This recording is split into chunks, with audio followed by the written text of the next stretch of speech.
Thanks very much. I really appreciate everybody being here in the middle of the day to listen to my remarks, and I'm hoping that, the lights are going on and off.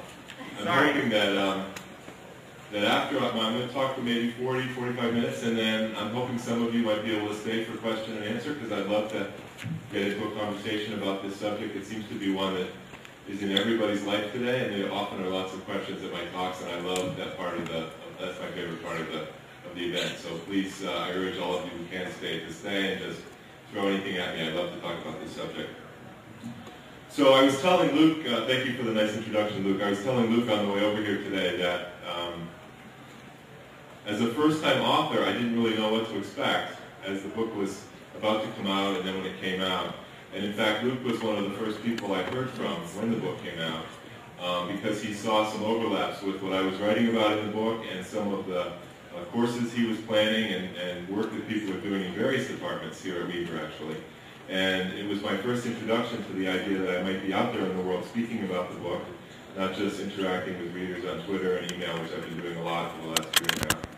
And that was indeed the beginning of a lot of traveling and a lot of interacting with schools, both secondary schools and colleges and universities all over the place. So having done all that, it's very nice to be at the place where it actually all began, where this whole conversation started, which is with Weber. And I'm hoping that I know that not all of you have read the book, maybe only a certain percentage have, so I'm going to be trying to both add some new value to those people who have read the book and give those who haven't read the book a sense of it in the hope that maybe I can sell a few copies and you'll want to read it. So with that in mind, let me start with a picture of the world. And the reason I have that there is when I think back on why I wrote Hamlet's Blackberry. Somebody's calling my name back there. I don't think they mean me though. Another Bill. The reason I wrote Hamlet's Blackberry is that the original subtitle of the book is A Practical Philosophy for Building a Good Life in the Digital Age. And I'm sort of a philosophical person, and even though I'm a journalist and I spent a lot of years doing the day-to-day news grind and meeting deadlines and trying to stay on top of what's happening in the world, I knew that if I ever wrote a book, I would want it to be a book that had a sort of a philosophical bent, that was helping people figure out, basically, what is this world we live in? Why are we here? What's it all about? What's the best way to live in this world and sort of contribute to society, bring your talents to bear in the world and hopefully give something back? And as somebody who had written a lot about media and technology as a journalist, as the digital age began to unfold, it occurred to me that this was a good topic for me to explore, perhaps in a longer form than I was doing as a newspaper and magazine writer, because here we were having this incredible explosion of people really rushing to connect in new ways, to really kind of reach out and make that world smaller, which after all is what these technologies are all about, bringing the world together in new ways, taking people and information that were once very far from us and inaccessible and pulling them closer to us. And of course there are all kinds of incredible benefits that can come from that. It's really the potential for enriching our lives and enriching society is infinite. So I thought it was a very exciting way to sort of combine my journalistic past with what was happening in the future and maybe shed a little bit of new light on the topic. So what interested me from the beginning was the notion that we have this inborn drive as human beings to want to reach out and figure out what's going on that globe in new ways and really begin to sort of explore reality that's beyond the space right around us in hopes of understanding our own reality a little bit better. And as you know from the beginning, and I knew this from having written about technology over the years, from the beginning of civilization we've done this in various ways. We've sort of been ramping up our connectedness over the centuries. So one of the ways we've done it from earliest times is just basically being out in the world physically, experiencing nature, learning about nature, how it works, basically learning directly from the physical world to the extent that we could explore it in our immediate surroundings. And that's really where the first equivalence of what today we call technology began, including, frankly, conversation. The ability to speak and use words to communicate our thoughts was a human invention. At some point, we don't know when, people who were living very much in nature and trying to survive in nature began to use words to increase their chances of survival and to form communities and to basically take human society to a new level. As society grew, another way that we learned to connect to each other and to sort of reach out into the world was by immersing ourselves in society itself, by going out among the crowd. And the crowd over time grew bigger and bigger, and there were more people to connect with, more people to learn from. And so basically, taking language and other communications tools that we use naturally, we were able to go out and basically gather information and build relationships and connections with people live in physical space. Then as time went by, we began to develop new tools that sort of added to our ability to express ourselves orally. We developed written language about a little over 2,500 years ago, and then written language eventually evolved into, as you know, the printed book, which you can see here, thousands and thousands of volumes in a beautiful library, representing not just that technology, but in a sense, this image reminds me of what all of those efforts we've made over the centuries wound up culminating in, which is our culture. This amazing thing that we have created, the only species on Earth that has created a culture that is all about using that sort of extra capacity we have in our brains to create something new on top of the Earth, on top of nature that we were given at the beginning. So then fast forward to almost the present. In the 19th century, we went through a very, very important transition with the telegraph. This is an image of a very early telegraph office in the 1850s. We reached the point where we could actually communicate basically in real time, simultaneous communication with people around the globe, where you could send a message thousands and thousands of miles away and it would get there instantly. That was a breakthrough that in many ways we are still elaborating on and learning to live with today. This notion that we're living with people on the Earth with whom we can be in touch very, very quickly all the time and stay abreast of what each other is doing. And then moving into the 20th century, and by the way, for those of you who've read the book, I tried to find an image that reminded me of my mother, who's a character in the book, and this was the closest I could come to my mom. Moving into the 20th century, that simultaneous communication began to get a lot more expansive in the sense of reaching out even further into the world through devices like the telephone, and also, as you can tell from this picture, very personal. Where once we had to go to the telegraph office and use these codes to communicate to people across the planet, now, as of the 20th century, we could actually speak to them personally and really have that one-to-one interaction that is in many ways so much richer. And that takes us to the present. And this is a scene that I love, that I describe at one point in my book, which is the crowd gathered outside the Apple store in Manhattan for, I believe, the release of the very first iPhone. And as you know, I'm sure, crowds like that have been gathering all over the world outside Apple stores and other technology stores, but Apple has been especially good at drawing crowds to their products. People sometimes sleeping out on the sidewalks 2 and 3 nights ahead of time to get at the front of the line, which is an astounding development when you think about it in human culture, showing how eager we still are, despite all those advances that we've made, to take it to the next step, to be on the cutting edge, to be an early adopter of whatever is the new device for connecting us out to that world and bringing this information closer. So what this all results in my opinion, and I express this in the book in various ways, is that what we've basically done is we've learned through all these wonderful technologies that we've developed to have create sort of a version of that world that I had in the first slides inside of our heads. We are now so in touch with the rest of the world and so knowledgeable about it and so able to reach out through Google and all these other tools that we have into that world that we kind of have this ongoing version of the world in here at all times that we're constantly updating. You know, when we reach for our phone and check it, in essence what we're doing is updating our understanding of the world, updating what we know about the people out there, the information that we're in touch with. And I think this is in some ways a really beautiful image of what we've been trying to do and what we've achieved. Another phrase that I use in the book to describe this comes from a famous brain scientist. He says that what we have running in our minds all the time is a movie in the brain that is a representation of reality. And I think that's it's like we're always running that movie and keeping track of that movie, and our phones, our smartphones and other devices that we use are a really big part of that process. So it's wonderful. It's in many ways a miracle, as I say in the book. It really is a kind of paradise, or should be a kind of paradise that we're building. But there's an asterisk to all this wonderful connectedness.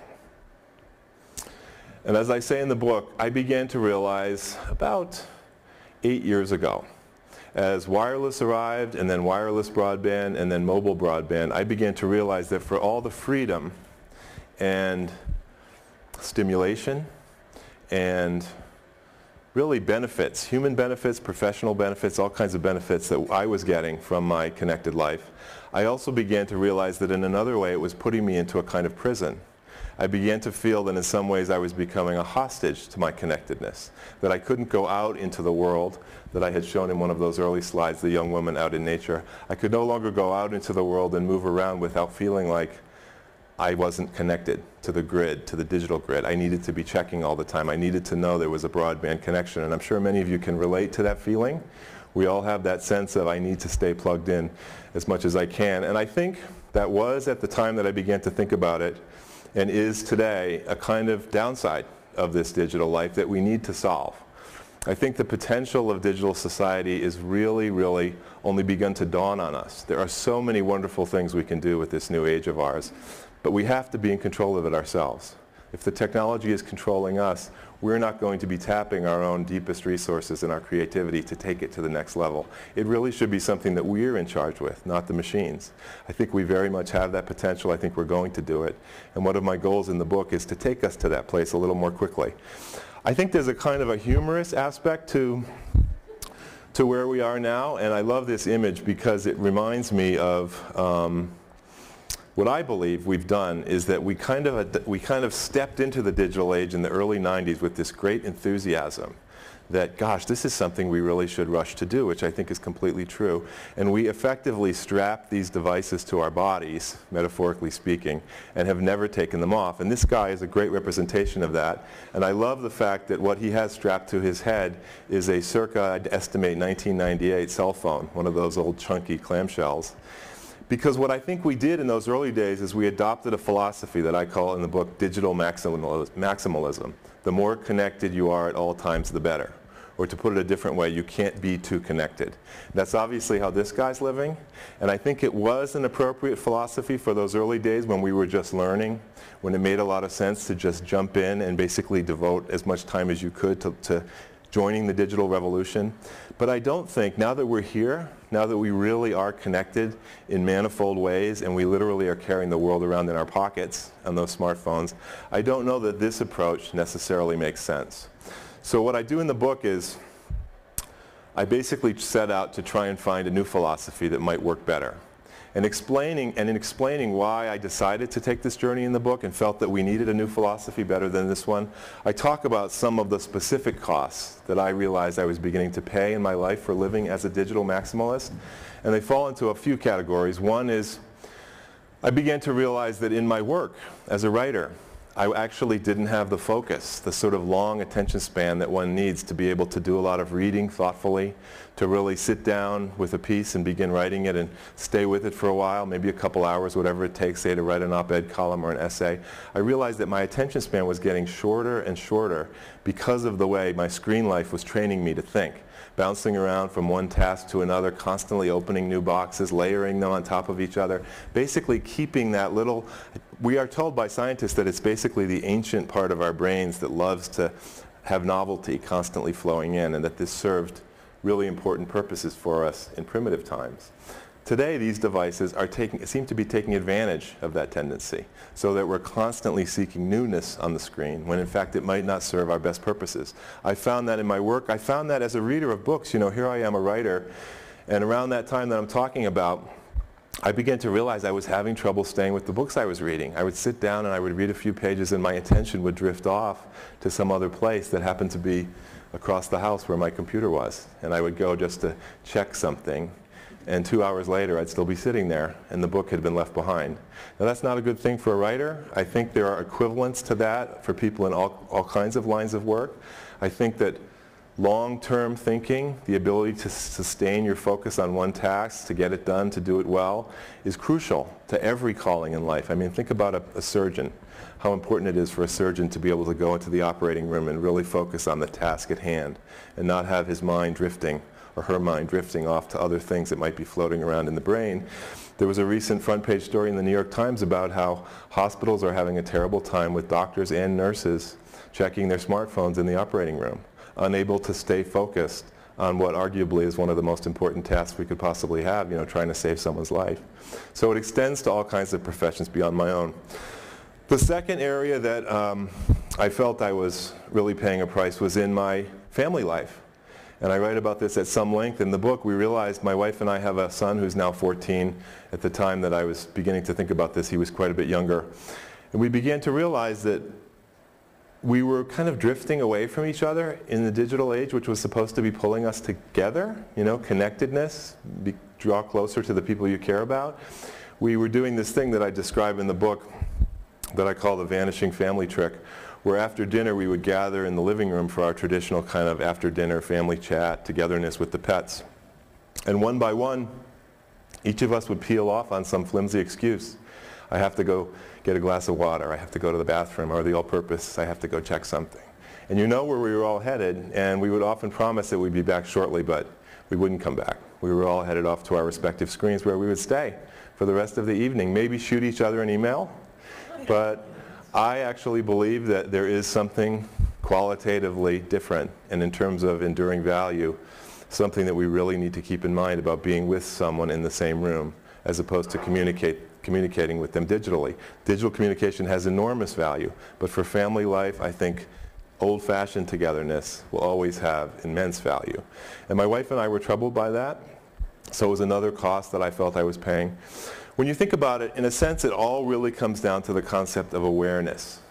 How aware are you of the people around you? How much are you sort of grounded in your own life and really moving through your own life kind of in the driver's seat, rather than allowing forces out there in the ether to be guiding you and really even leading you around on a leash? When I think about this question of awareness, there's a video that often comes to mind that I'm going to play now that I'm sure many of you have seen it. It went viral a couple years ago, maybe a year and a half ago, and it's just a wonderful, for me, illustration of where we sort of have taken ourselves digitally at the moment with regard to awareness and the problem that I think we need to fix. I hope we're going to have sound.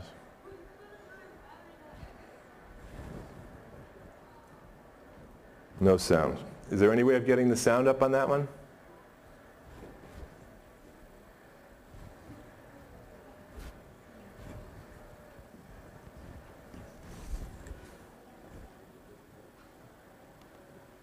Oops.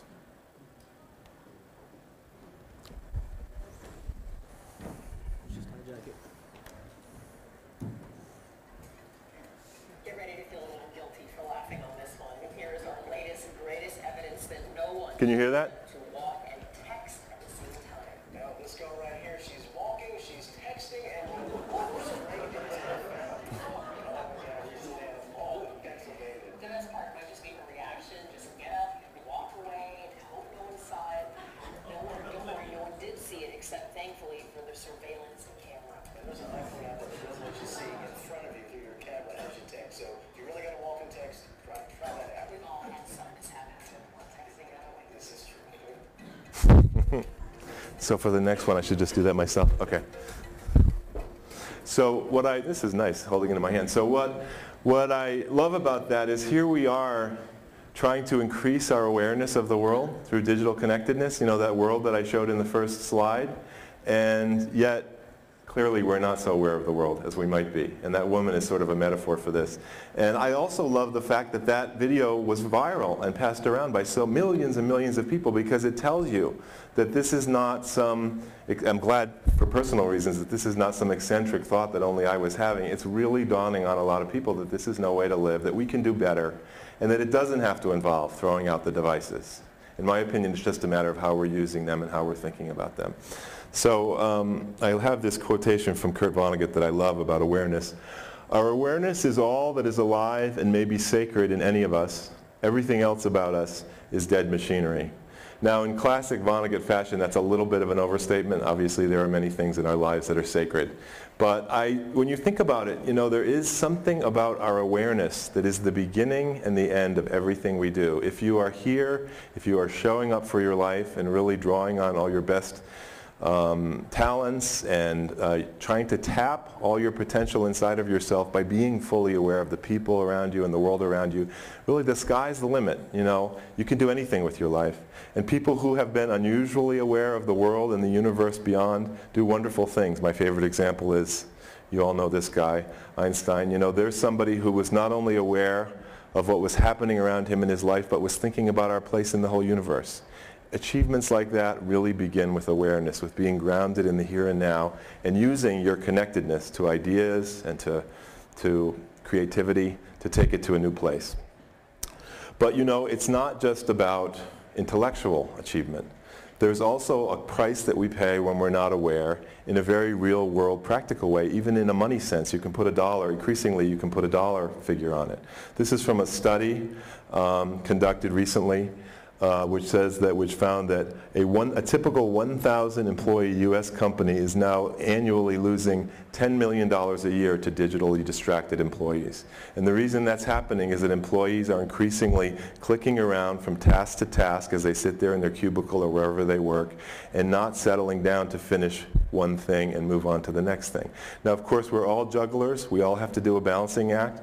But there is a way in which if you're using much of your energy to go between tasks rather than staying with the ones you need to get done, these tools of efficiency turn into tools of inefficiency. And it's really bad for all of us. It's really, really spreading this realization in the business community. And I know that from my own life, I'm being called in to speak to a lot of businesses, including technology companies, ironically enough. But they are the most connected organizations on earth. And so in some ways, they're struggling with this more than anybody. Now, I have another video here that is about sort of this is the dollar figure I've just mentioned. There's also the human awareness and the human connection aspect that I referred to with my family. And this is a video that really nicely expresses the losses that we pay there. And I'm going to hold the microphone up. Can you hear that? Music? No? It'll get louder.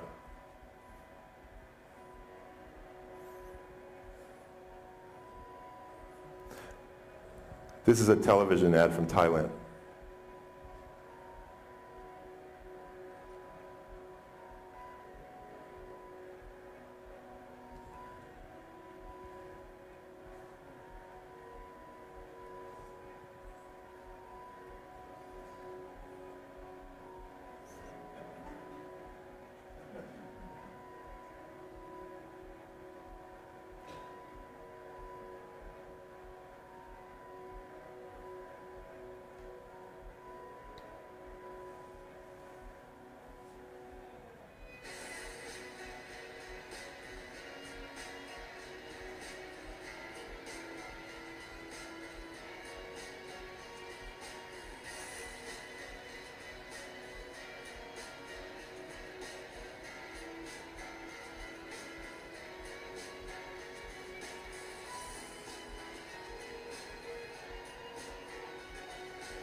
Now, what's interesting about that ad, which also went viral, is now in the millions of views all over the world, people are watching it, is that it's from DTAC, which is, I believe, the largest telecom company in Thailand.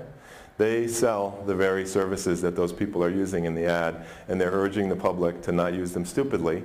And if you think about it, that's a very smart thing for a technology company to be doing just now, as we're kind of having this realization that there is a smarter approach. Because if they want people to have an ongoing positive relationship with what they do, they need the customers to be using these devices wisely, to be using them to connect in the true sense of the word. And as you could tell from the early image, those people had convinced themselves they were connecting, but they were giving up a lot in the manner in which they were connecting by basically having the smartphone planted into their face all the time. So I love, again, that this is a realization that's dawning on people. So to get back to my book, so I had all these concerns, and I was in a position as somebody who had written a lot about the media to maybe take a new approach, and as I said, to do something, offer people possibly a new philosophy, to rethink digital life. So I set out to do it. I had a fellowship at Harvard University where I got to spend a semester writing an essay that was on a little piece of this question. And when the essay came out, I had a chance to go on NPR and talk about it for a while, and publishers came to me and asked me if I'd like to expand it into a book. So I decided to write the book about a sort of the broader question, basically how do you live in a digital world, how do you build a good life in the digital world. And I decided to take a somewhat different approach from what others had taken in the books that had been written so far, sort of along these lines. There had been a handful of books about the challenge of digital life, but nobody had done something that I had been thinking would be a very nice approach, which is to go back into that past that I traced for you at the beginning of the talk. That process we've gone through where we've learned to connect in different ways over the centuries and ramped ourselves up from physical connectedness to going into the physical crowd to developing different devices where we can connect through text and then connect through electronic text and then connect with a phone and so forth, and really take the reader to those places which were also revolutions and also had to be navigated by the people who lived through them, and see how those people did it. Get some tips, perhaps, from the past, from our history. It was sort of, Luke and I have talked about the digital humanities, which is really this effort to bring together the humanities and the technology in a new way and enrich scholarship and people's understanding of the world through both. And I thought perhaps I could do that in a book aimed at a popular audience, really take people on a tour of history that would be humanistic. So what I did is I chose 7 moments in history when something very dramatic like this happened. Some new technology opened up all kinds of possibilities. People got really excited about it, started using it, and at the same time there were downsides. And there was the issue of how do you navigate your relationship with the crowd, and how do you make it a fruitful one and a useful one, and how do you prevent it from taking over your life. So the first stop in the book is ancient Greece. And I tell the story of one of Plato's dialogues, which involves his teacher Socrates, who's in this image, taking a walk outside the walls of the city of Athens with one of his students who's called Phaedrus. And it's a very interesting dialogue. It's one of the few ancient texts that is actually really about technological questions, and we can actually see what the Greeks were thinking about these questions. And there are basically 2 levels to the dialogue for our purposes.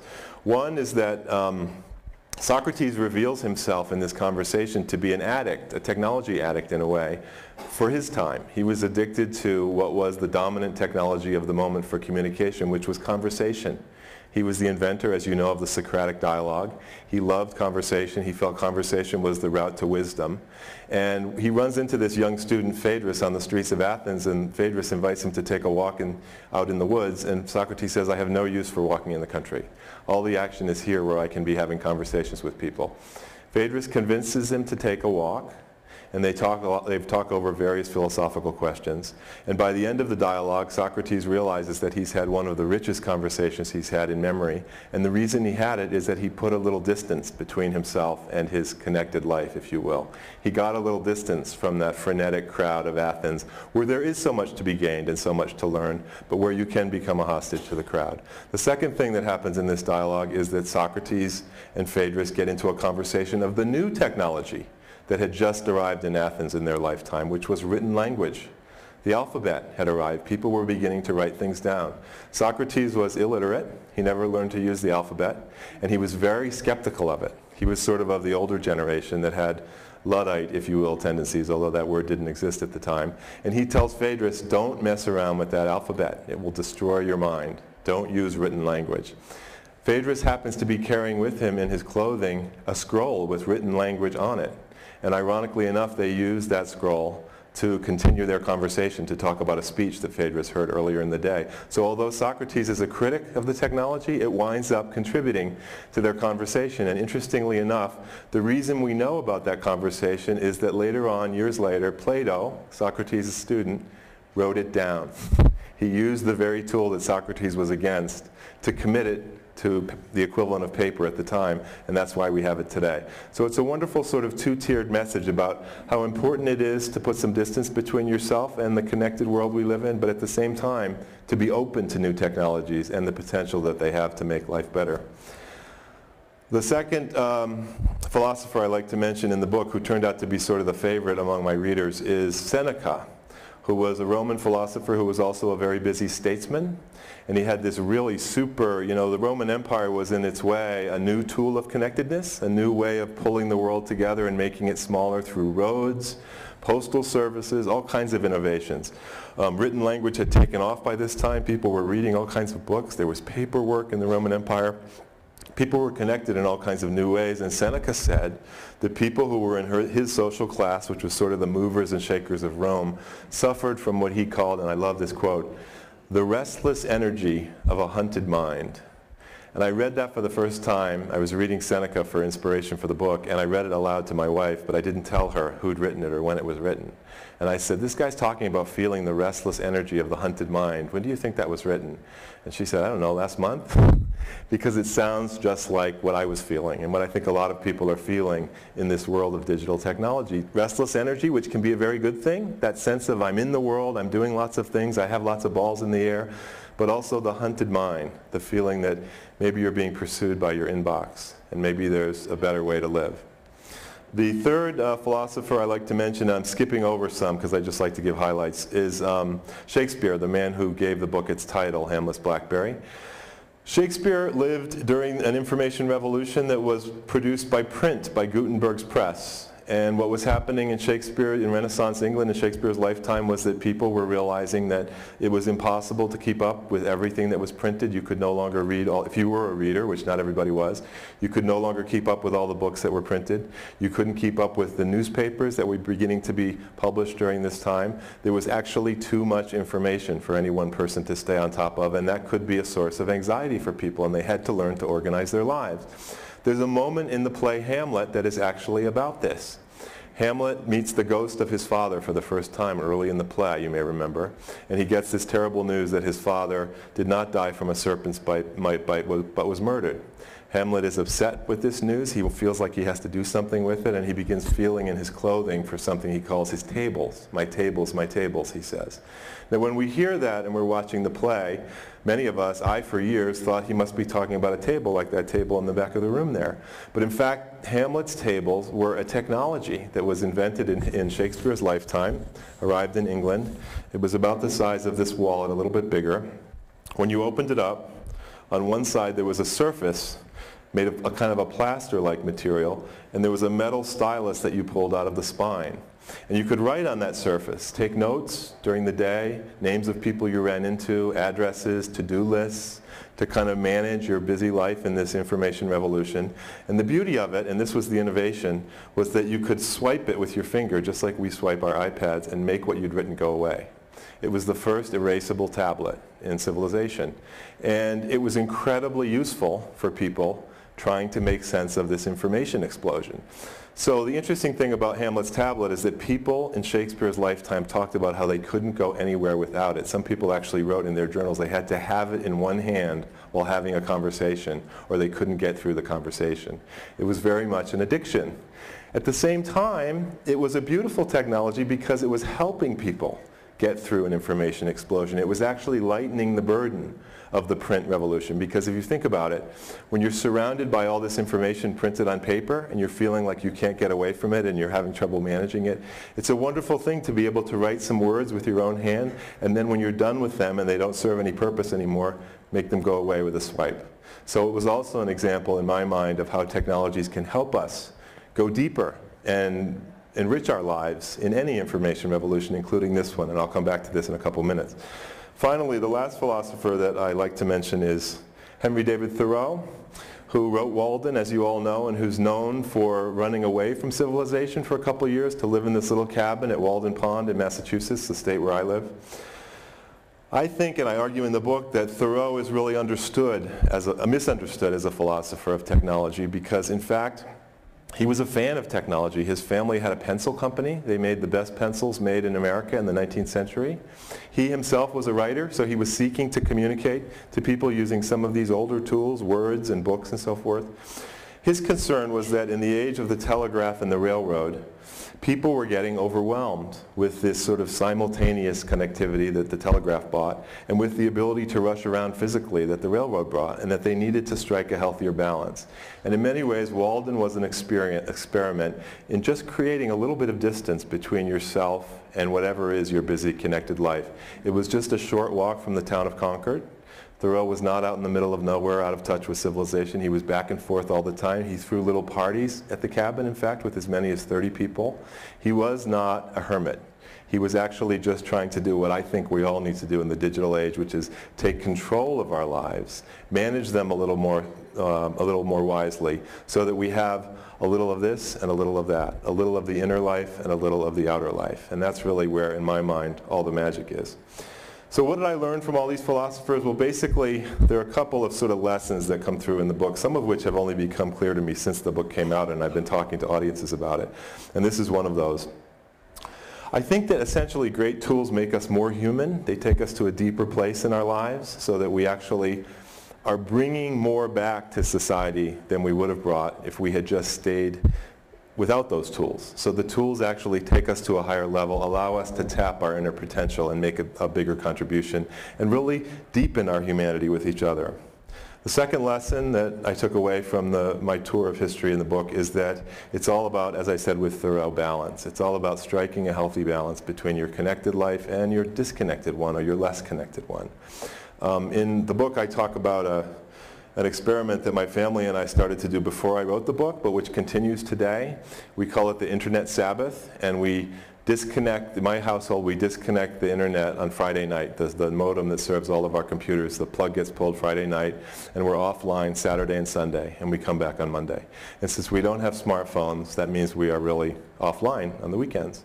It was a very hard thing to do. I talk in the book about the struggles we went through making that adjustment.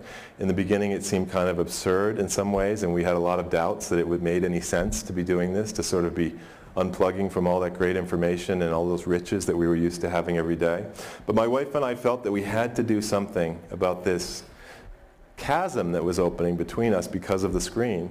And once we got used to it, as a few months went by, we began to realize, in both senses of the word realize, all kinds of benefits from having this on-again, off-again relationship with digital life. We find now that, A, we look forward to this time apart from the internet as the week goes on and we're feeling really sort of overwhelmed by our inboxes and so forth. Friday begins to dawn on us with this wonderful anticipation, time when we're going to have a little space apart. But we also find that as the weekend goes by, we begin to look forward to Monday, to coming back to the inbox, actually, coming back to Twitter, which is one of my favorite tools. And we find that we bring more to the digital transaction and to all those things we do online precisely because we've been away from it. We come back with thoughts, with ideas, with contributions we can make that we would not have had if we'd been connected right through the weekend.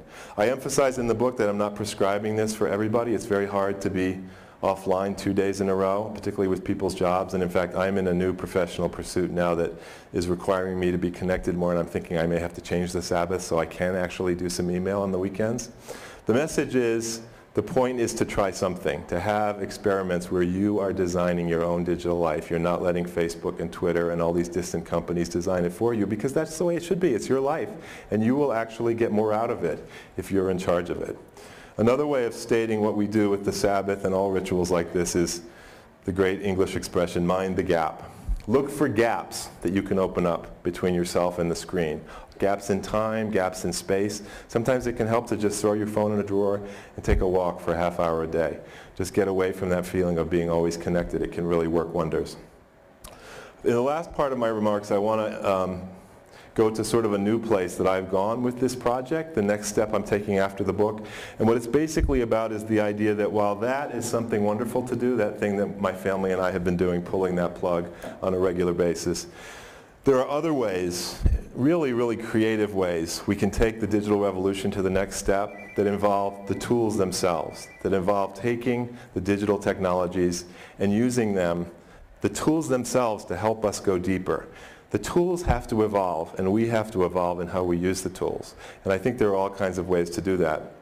So basically, just very briefly, through my book, I got to know a man named Frank Moss, who is the former head of the media lab at MIT, which some of you may know is sort of one of these think tanks where people are really, it's not just a think tank, it's a build tank, where people are coming up with all kinds of inventions that might be the next wave in technology. And it's not just digital inventions, it's new kinds of prosthetic limbs. They've invented a foldable car that's now about to be mass produced in one of the European countries. There's all kinds of just amazing cutting edge things that they do at the Media Lab. So this fellow, Frank Moss, who's a professor at MIT, read my book and got in touch with me, and we started having a conversation about how perhaps I could get involved somehow in the efforts there, and there might be something I could contribute as a thinker about these things. And at one point he shared with me an article about a company that he had helped found with two of the professors there called Bluefin Labs, which is a startup that grew out of a linguistics professor's project, a guy named Deb Roy. He's an Indian descent fellow whose first name is Deb. He did a project with his newborn son where he wired his house as his son was about to arrive with cameras and microphones so that he and his wife could record every sound the child made in the first years of his life and all his facial expressions when he was making them, and also the sounds that adults were making as they responded. His thesis was that the way parents and other adults respond to a child when he or she is making his first sounds actually guides linguistic development in a certain way. And he thought if he gathered all this data and analyzed it, he might go deeper into understanding that. So he did this for 4 years. They recorded all this they had this massive cache of data, and he basically developed some algorithms to go into it and make some new discoveries about linguistics. He wrote it up in a paper, talked about it publicly. It really got a lot of attention. And through working with one of his students who applied the same technology to television, to actually being able to figure out what's going on in television by analyzing the words people say on television and the images and amassing it all in huge caches of data, big data it's called, and again analyzing it with algorithms, find patterns that haven't been discovered yet. This guy actually applied it to Red Sox games on television, believe it or not. They formed a company called Bluefin Labs, as I said, and they now offer this service to customers where they analyze the social media conversation about any topic and with specific reference to what's on television. As you know, people now talk back to their TVs with their smartphones. So they watch TV and then they comment on Twitter, often using hashtags about what's on TV. So you can take any event that's happening on TV now and you've got a whole conversation, millions of people out there talking about it, which seems to me often like a big Tower of Babel. How can you make sense of it? These folks at this company are actually trying to make sense of it and identify patterns and identify relationships between ideas and between people that weren't known before. So I got to know them through this fellow Frank Moss, and I got to know Deb Roy, the CEO, and I proposed that they might want to look at the presidential campaign. Use their tools to analyze this year's presidential campaign through social media and give the results, the analysis, away for free to the media in the hope that maybe we could arrive at some new understanding of the public's take on the campaign that isn't discernible through polls. As you know, traditional opinion polls have a big flaw in the digital age. They are based on landline interviews, and fewer people have landlines. So there's this huge chunk of the population, particularly younger people, that are left out of polls. But those people tend to be on social media and tend to be talking about politics on social media. So Deb offered me the chance to come on and actually do that project for Bluefin Labs during the campaign. So for the next year I'm going to be doing that, using their tools to kind of help the public understand that conversation about the campaign and what it means. And we're going to give it away to the news media and hopefully they'll use it. So just a few slides about how that's going to work. This is the basic idea of the transition we've gone through with television. This is a lot of people watching television, getting impressions from television. That's how we've watched television for decades. Now the new feature that we've added with social media is now we can express our reaction to those TV shows. Of course, we've always expressed it to people in the room with us on the sofa and so forth, but the new extra benefit is that we can now express it through Twitter and have other people see our expressions and then bounce it to other people. And so you can actually be participating in this sort of dynamic with television where you are expressing your opinions about what's on television and it might get some feedback. Television to social media and increasingly social media back to television because people who do TV are now paying attention to what the audience says about what's on TV. That's an audience feedback loop. So this is what Bluefin does. This is a video that's a bunch of people on Twitter. Every one of those little figures represents a real person on Twitter. And this is all those people connecting to each other. You see those lines? That's all the tweets they did during a given time period recently. This is real data from Twitter, actually, turned into an animation. Now, underneath those people, you have the world of television. All the shows and events that are transpiring on television, including the presidential campaign, and all the connections between those shows. Many shows are covering the same topics or related topics. There's the people on Twitter floating above the TV, and they begin to express themselves on what's happening on TV. And there's all the expressions on Twitter, connecting to what's on television. And what the bluefin technology does is it begins to, as I said, it begins to sort of analyze that and try and make some sense of it and figure out what the conversation's about and what are some of the leading topics in it. And they call that at Bluefin Labs the TV genome. 40 million people, 200,000 shows, 2 million ads a month, 40 million links a month on Twitter. So this is a recent use of our technology on This Week with George Stephanopoulos. This is one of the trial runs we had with this analysis. And I think this is going to run without sound. This is the New Hampshire debate of the GOP contenders earlier last month. These are the tweets that started to pop up during the debates. They mount more and more tweets. These are all real tweets by real people. 318,000 tweets. And this was shown on the This Week show the next day. And then this makes sense of who was tweeted about the most. And as you can see, Ron Paul came out on top, as he always does in social media, almost always. Ron Paul is the favorite candidate on Twitter, generally speaking. Most talked about, yes. So this is high points in the debate and what was causing those spikes in Twitter conversations. So at one point it was Huntsman speaking Chinese. That's the gold part. It drove that higher peak. Troops back to Iraq by Perry drove that other peak there.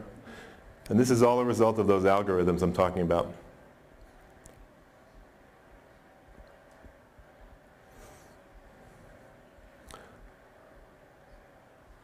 I think that might be the end of the animation. Yeah, so that's one example of what this technology does, sort of to take us to a deeper place with social media. And the final example I want to give you is a study that Bluefin did with Al Jazeera, the TV network for the Arab world. And what Al Jazeera was curious about, the way in which they had covered the Arab Spring when it occurred last year, and the extent to which their announcers were in sync with or not in sync with the people on the street who were tweeting and sort of driving the revolution. So they asked Bluefin to take the TV version of the events and the Twitter version and do a linguistic analysis of the two conversations and see if they were different and if it changed over time. So I have a bunch of word clouds now that show what happened. It's very interesting. So we call it the Freedom Case Study. So this is the very beginning of the Arab Spring, and I apologize, there's a bad word up there in the first word cloud. That often happens on Twitter. Some of the most frequently used words are not the most pleasant ones.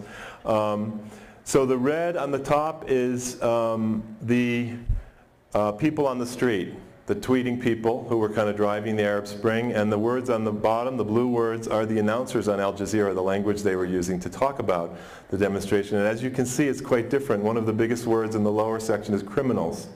Up ahead, up on top, we have doctors, government, protesters, Mubarak. Some of the smaller words are actually revolution. You can see over here, you don't see the word revolution on the right. Then as time goes by, the date changes. We're now a few days later. It begins to change. There's a little bit of a convergence. The announcers are starting to talk about political expression. You don't see criminals on there anymore. Next section, January 30 to 31. The announcers are now using the word democracy a lot. Still talking about violence. And up above we've got protesters, stand, right, speech. And if you look at this, just even anecdotally or impressionistically, you can see that they're beginning to converge. Here we have peaceful, streets, protect, rights, dignity in blue. And by the final slide, this is the end, you can see new kind expression celebrating democracy in blue. And very similar to what's above, congrats, done right, regime free, peace. So there was an interesting way in which the two worlds sort of influenced each other, and a convergence, if you will, of old media and new media, which is actually one of my themes in the book, that we have a lot to learn still from the old tools, and that the new tools can build upon the old tools, and the two, perhaps together, can be stronger than either one independently.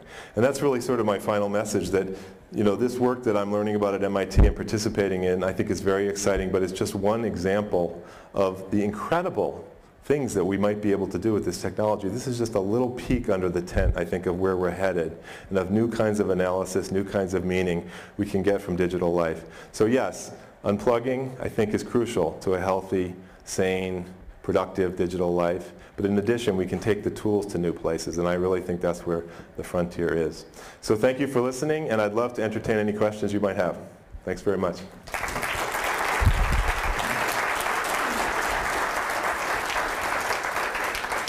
Anybody want to break the ice? And I totally understand if people leave. Yes? I've got a couple of questions, actually. First is with respect to this bluefin. With the television analysis, when you're talking about the debates, are they analyzing a restricted data group, or are they parsing all accounts on Twitter that are referencing the television? Right. So the question is, when Bluefin does this analysis of the social media conversation, do they take just specific groups of people on Twitter? No, they don't. They actually take the entire, it's called the fire hose, and the Bluefin pays a goodly amount of money every day to get the entire fire hose from Twitter and to be able to make meaning of it. And then they use these algorithms that they've developed, which you can actually program through interfaces that they have. I've actually done some myself now, where you enter certain kinds of formations of language, and you can enter certain Twitter users who you think are going to be mentioned a lot, but in using those names, it actually scours the entire Twitter conversation looking for those themes and those people. And then there's another layer of analysis that's done once the search is over, called topic clustering, where there's other algorithms are layered on top that look for topics that, for example, I didn't think of when I was entering the words, but that occurred frequently, and those often reveal new themes that we hadn't expected. Other questions? Yes? So Facebook, 850 million users. Yes. $100 billion company. Yes. I mean, their biggest concern is now how to keep growing. Yes. What happens if they don't grow so much? What happens if Facebook doesn't grow? Yes.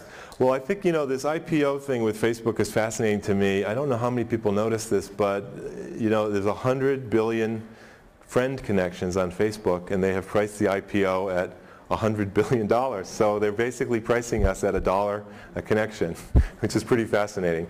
So every time you respond to one of those friend connections, I guess your friend request, you're putting another $1 in the pot there for Facebook. I'm not worried about one particular company surviving or not surviving. We've got these tools now, and I think people are going to continue to do all kinds of new things. It wasn't so long ago that MySpace was the future. There's a constant sort of, it's almost like, I think of the digital world almost like a garden. It's constantly getting renewed, and parts of it are going fallow and then coming back later. And in fact, Justin Timberlake is about to relaunch MySpace with some new take. And so, there's all kinds of unexpected things on the horizon. I don't think our future is riding on any one of these companies. I use Facebook, I use Twitter. I'm a particularly big fan of Twitter, and I was before I got involved in this project. I discovered it as an author, and I really love the way it helps me connect to people who share my sensibilities on things. And I love the links that I see on Twitter. But I think there will be future Twitters and future Facebooks that are probably much more advanced than what we're using now. Yes? Do you find some reassurance about human beings that the quality of this discourse is a little higher than you might expect? Do I find reassurance that, about the quality being higher than I expected? Yes. I think there is a tendency, because many of us lived through the mass media age, when we saw content that had already been filtered and sifted and shaped, so it was kind of impressive, you know, network TV, mass market newspapers, and I think that trained us to think that anything that we saw on a screen had to be high quality and had to be, you know, really meet these standards, and of course we've learned that isn't the case. You know, once everybody has access to have a blog or to be able to tweet, you're going to see the whole range of human ability and human expression, and not all of it's going to be pretty or impressive. And I think we're learning to sort of develop our own ways to kind of get in there and analyze it and get to the good stuff, get to the meaning. I have been, not to harp on Twitter too much, but I have been just continually astounded at the people you can come across in that medium, or who find you and who have so much to offer and you never knew they were out there. I mean, I have about 20 people on Twitter who I don't know any of them. Okay? Some of them I don't even know their real names. But every single link these 20 people tweet has been valuable to me, often to the point of printing it out to save it in a file. That is an amazing tool when you think about it. I've never had a tool in my life that approached that utility. You know, I mean, libraries are wonderful. I showed you that big picture of the library, and you know, this, in some ways libraries are irreplaceable, but this is a whole new kind of human library of really people sharing with you their take on the world. Yeah. Oh, great, thank you. Yeah, I love this study. You know, when I joined Bluefin, they told me they had this study. They mentioned it anecdotally at lunch one day when I was getting to know everybody, and I said, that sounds amazing. You know, have you given that to the New York Times or anything to publish? It just said this. They said, no, it's in a drawer. We haven't done anything with it. So you're one of the first to see it, actually. So, other questions? Yes? How do you address polarization? People kind of find themselves in their own information ghettos more so than they might have in the old days when there were just 3 TV networks. Yeah, well, you know, when you think about it, the question is, how do I address polarization and this sort of silo effect where people are in their own little worlds, right, and isolated. And you know, I think in a way the TV networks were kind of silo too. When you think about it, they had their own sensibility and take on the world that they were kind of drawing us all into and that we were subscribing to. But you're right, it was sharing of events, yeah, right? We don't have the common ground. Yeah, yeah. I think in some ways we do, though, if you think about it. I mean, what we find with Twitter, in my 3 weeks with this company, what I've learned is that, you know, the events that have always been the big events through mass media are the big events on Twitter. You know, so the Super Bowl this weekend is expected to set new records for a number of people simultaneously tweeting about the same subject. Super Bowl's always been a big gathering place for people. People tend to tweet a lot when the president has an address, a big address. They all gather. Of course, he had a town hall meeting on Twitter itself. So I think there are just new ways of gathering that are different, that do allow us to form these pods and so forth where we spend our time. But I think even the people who are only following or friending people of their own political sensibility or their own content stream inevitably get exposed to more, just because the digital medium is constantly moving and things are, you know, popping into your inbox that you never thought you'd see. There are links that take you to places you didn't expect you go. So I think there is a new kind of sort of serendipity and chance encounters with people, and also of sharing of these big events that's just different from what we're used to. Yes? Traditionally, throughout humanity, to learn a craft, like, you know, if you wanted to learn a trade, it took time, it took practice, and going through schooling takes time. If you want to learn piano, it takes time, and anything worth doing and learning and that's valuable takes an investment of time. And now we live in an age where basically any question you have, you can go to Google, ask. Yes, you can get the answer from Google, yes. Your research has shown potential downsides to our culture and society with this new availability and instantaneousness of answers to questions. Yeah. Is there a downside to instant availability of information on Google? I think there is an emerging downside that I hope is going to be short term. I speak at secondary schools fairly often, and I find that teachers and even students are telling me that there is a kind of a search and destroy, if you will, approach to research that students do online, where that's almost analogous to video games, that's the phrase, where they do the Google search for the fact, and they really basically only look at the results on the first page. And then when they go to any one of those items, they only look at the first page of whatever they went to, and so they don't read deeply into what the source was and then take it to new places. A study was done that found that, I don't know the exact numbers, that a really high percentage, like 75 or 80% of the citations of students today of digital sources are from the first few paragraphs of whatever the source was. Yeah, isn't it like 75 or 80%, which is shocking? I mean, Yeah, really, really shocking. So, and I see this with my son. He's been studying, for his 8th grade class, he's been studying Aldous Huxley, and he's really into him as a writer, and he started doing research, but he was using all these quick Google hits in the material he showed me, and I said, you know, I bet there's an Aldous Huxley archive at Cambridge University or somewhere, you know, where you could really go in and find things that nobody else in your class is going to find, you know, that would be unique and special. And it was like a light bulb went off. He had never thought of doing that. It's like the Google is the given, you know, and it shouldn't be that way. But I do think it's coming up so often in my talks that I do think people are aware of it and realizing, you know, we don't have any role models for digital research and digital learning, and so we're kind of learning it on the fly, and in a sense that's the excitement of this age. Yeah? There are a lot of seniors my age who are not using digital technologies or turned off by it, don't understand it. Yes. In many ways that's probably widening the gap between the young and the old. What thoughts do you have about how we can work with older people to get them more involved Yes. in these technologies and communicate? How can we get older people involved in the technologies? Yeah, it's a good question. You know, the exceptions to that are quite interesting. You know, there's been a huge growth of older people on Facebook. I have a 92-year-old aunt who's a Facebook addict. But you're right. I mean, there are a lot of Main Street people who find it intimidating or just aren't interested. Seems like a lot of clutter to add to their lives. My mother is only 73. She's never been online, never sent an email, has no interest. She has a primitive cell phone. That's all she says she wants, and that's fine. She's happy. You know, I think that option should be open to anyone. I think people who choose that option of any age are missing out on what is sort of the cutting edge of our culture. And I think that the way to bring people in is to make the tools more accessible, first of all, to people. I think a lot of them have a steep learning curve. Twitter, in particular, I think has a very steep learning curve. It's got all these bizarre traditions and little things you have to learn. It takes weeks, really, to get the hang of sort of how it works. And the tone on Twitter is actually a very tricky thing to figure out. And, but I find there's a few people older than me, you know, who I've kind of turned on to Twitter. And once they get into it, they really get into it. Yeah, I mean, Facebook, the same thing. So I think in a way it's one of these kind of people helping people challenges that we should take on. Eventually we're going to reach a point, of course, where the old people are the people who were born with Twitter. So, you know, but for the moment we're in this transition where I think the more the better, and the more people we can get involved, the better. And grandchildren are a good source. Yeah. Yeah, intergenerational learning. I learned a lot from my son, especially about some of these games he plays are just fantastic. You know, the learning that you can get from the games is really significant. And I joined some of them. You know, there's a great game he does called Minecraft, where you build these whole worlds of your own design, and they're wonderful. Yeah. Yes? If one of the values of Twitter is that it sort of aggregates what the internet is talking about, Mm-hmm. right? One of the things that fascinated us when we took this class is that we found out that almost no one in our class used Twitter. Right. And so thinking about this sort of age gap, I'm wondering if there's, is there a difference between, like, is there a demographic that just simply doesn't use Twitter? Yeah.